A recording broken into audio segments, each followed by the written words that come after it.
Bismillahirrahmanirrahim. Assalamualaikum, salam sejahtera, salam Sarawakku sayang. Kali ini saya merakam video di salah sebuah masjid yang tertua di Sarawak.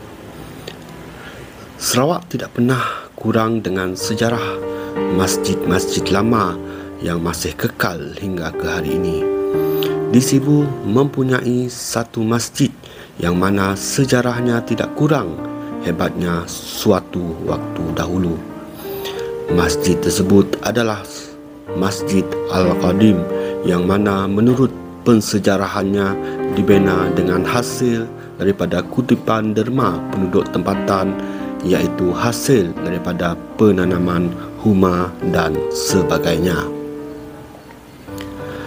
Dikatakan semasa Masjid Al-Qadim dibina, ianya hanya mempunyai struktur kayu dan beratapkan daun nipah, dan pembinaannya pula adalah hasil usaha seorang pendakwah yang aktif di dalam memperkembangkan syiar Islam di Sibu pada waktu itu, iaitu bernama Tuan Haji Salam Minangkabau. Gelaran Minangkabau pada hujung nama pendakwah ini adalah gelaran penduduk tempatan kepadanya, kerana beliau adalah dari orang Minang yang berasal dari Minangkabau. Kerana Tuan Haji Salam adalah seorang yang pandai bertukang rumah, maka tidaklah menjadi masalah untuknya membina sebuah masjid di Sibu sebagai tempat untuk beribadah bagi warga Sibu dahulu kala. Dalam pada itu terdapat dua teori sejarah mengenai bilakah tahun sebenar masjid ini didirikan, kerana Masjid Al-Qadim ini merupakan antara masjid yang tertua di Sarawak.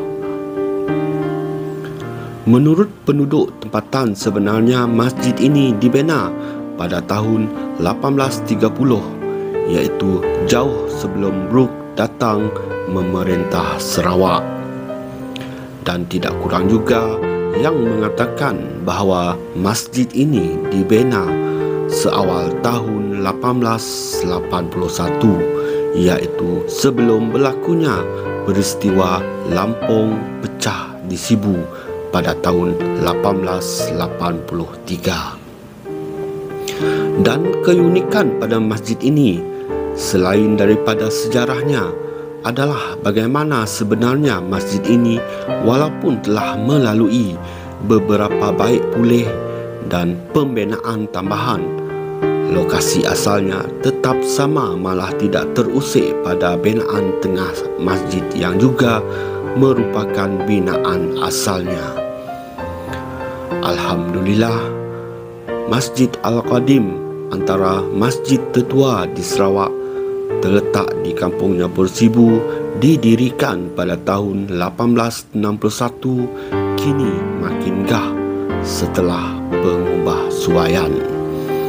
Tahniah dan sabas JKP Masjid Al-Qadim serta YB di kawasan berkenaan atas usaha mengekal dan mengindahkan masjid ini.